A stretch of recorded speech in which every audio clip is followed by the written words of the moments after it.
Chà đồ bài hộp chui thưa ca đồ bài. Chui thưa ca với đồ bài. Chà. Hay Phúc mà đái tên nè. Đái slap hơi. Phúc mà đái slap hơi. Chà. Chẳng bên đây đặt muối con cặp rìa. Chà. Chân. Hay hoàng ngay tên này nè. Chà. Hay hoàng ngay tầm rán đây này. Chà. Còn sơ tục ao tiêu có slap từ. តែនេះជាកម្មឬក៏ជាការសាកល្បងដ៏ជឿចាប់របស់ជីវិតក្មួយស្រីធីតាជាក្មេងស្រីកំព្រាដ៏កំសត់ម្នាក់ដែលបាត់បង់ទាំងឪពុកនិងម្ដាយតាំងពីអាយុត្រឹមតែ8ឆ្នាំម្ដាយរបស់នាងទទួលមរណភាពដោយសារជំងឺមហារីកបំពង់កចំណែកឯឪពុកធីតាវិញស្លាប់ដោយសារការចាក់វ៉ាក់សាំង COVID-19 បន្ទាប់ពីចាក់ហើយគាត់ក៏ខ្យល់គោដួលបោកក្បាលនឹងដីមិនបានប្រមាណក៏ស្លាប់បាត់ទៅ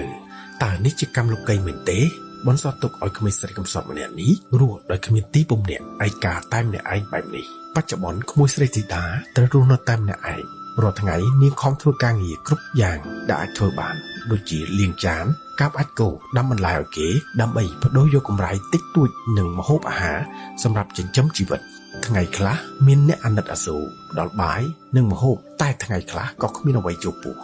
រហូតត្រូវដេកទាំងឃ្លានក៏មានអ្វីដែលគួរឲ្យអាណិតជាងនេះទៅទៀតគឺក្មួយស្រីត្រូវរស់នៅក្នុងផ្ទះចាស់បាក់បែកមួយដែលជាគេដំណើរចុងក្រោយពីឪពុកម្ដាយផ្ទះនោះគ្មានជញ្ជាំងគ្រប់គ្រាន់គ្មានទ្វាររងំនិងធ្លុះធ្លាយស្ទើរគ្រប់កន្លែងនៅពេលភ្លៀងធ្លាក់ទឹកហូរស្រក់ចូលពេញផ្ទះសើមទាំងកន្លែងដេកពេលយប់វិញគ្មានភ្លើងអគ្គិសនីឬអាគុយសម្រាប់បំភ្លឺឡើយធ្វើឲ្យនាងរស់នៅក្នុងភាពងងឹតនិងភាពភ័យខ្លាចជារៀងរាល់ថ្ងៃចង់ដើរ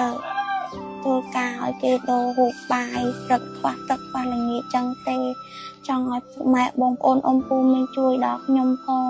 ខ្ញុំនៅពេលនេះរាល់ថ្ងៃពិបាកខ្លាចគេអ្នកមកពីចម្ងាយខ្លាចផ្ទះទ្រុឌទ្រោម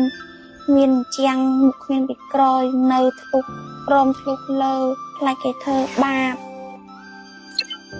សូមបងប្អូនមេត្តាជួយសៀមម្នាក់មួយដើម្បីឲ្យរឿងរ៉ាវដ៏កំសត់របស់ក្មួយស្រីធីតាបានទៅដល់សប្បុរសជនដែលមានទឹកចិត្តមេត្តាប្រហែលជាការសៀមម្នាក់មួយរបស់លោកអ្នកអាចជួយផ្លាស់ប្ដូរជីវិតក្មេងស្រីកំព្រាម្នាក់នេះឲ្យមានក្តីសង្ឃឹមនិងអនាគតល្អប្រសើរជាងមុន